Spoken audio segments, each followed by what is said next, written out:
I'm Danielle Diamond, founder of Zen Strength Yoga. Today I want to teach you an alignment trick in headstand. If you're trying to get into the pose and it's been hard for you just to flip up into it against a wall, this might help you learn the alignment first, and then you'll feel more comfortable the next time you try and turn around. A lot of it has to do with engaging your core, because once you go upside down, you have to control your feet to stay in alignment. So learn this trick and it'll be much easier for you to get into headstand the next time.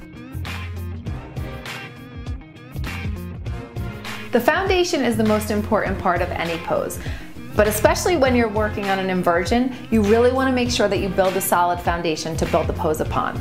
So coming into headstand, you're going to start by interlacing your fingers and making sure that you tuck the bottom pinky underneath, because if you come down interlacing your fingers and then have that bottom pinky still on the floor, it's going to really hurt. So you want to make sure you interlace your fingers, tuck the pinky under, and then bring the forearms down to the floor, bringing the elbows right underneath the shoulders.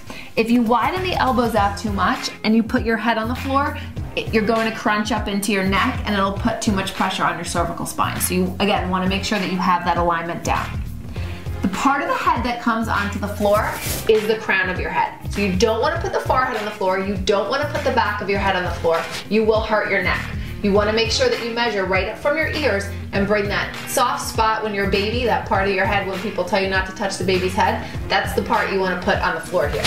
So you come down on the forearms, tuck your chin, and bring the crown of the head to the floor.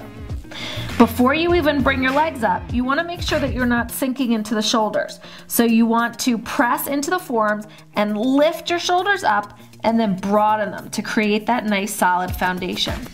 Once you feel comfortable here, lift up your knees off the floor, keep plugging your shoulder blades toward your tailbone, and then engaging your core, lift one foot off the floor and bring it to the wall. You want to measure about where your hip is on the wall. It might not be exact, but that's okay.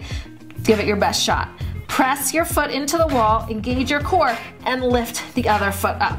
So again, watch my shoulders. You don't want to sink in here. You want to press your feet into the wall, press your forearms into the floor, and lift your shoulders away from your ears.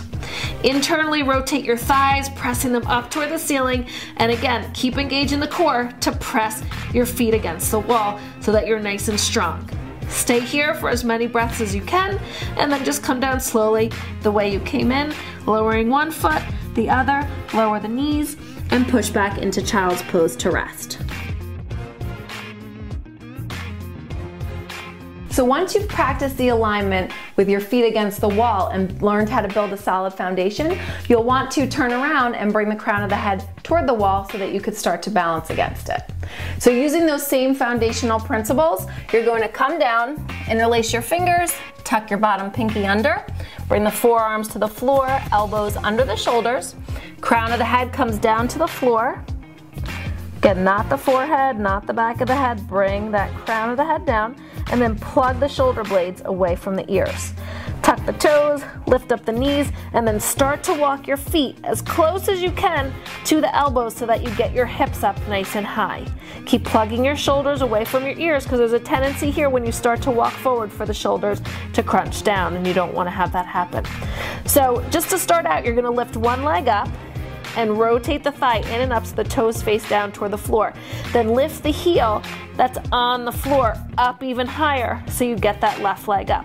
If you want, you can start to float and just start to bring that left leg up in the air. Maybe you'll come up, maybe this is what'll happen. You'll just do this, right? Eventually you bring that leg up slowly, engaging the core, okay? The other way to do this is to bring one knee into the chest, keep lifting those hips up, and then engaging your core to, it takes a lot of strength. You hear how my voice starts to change?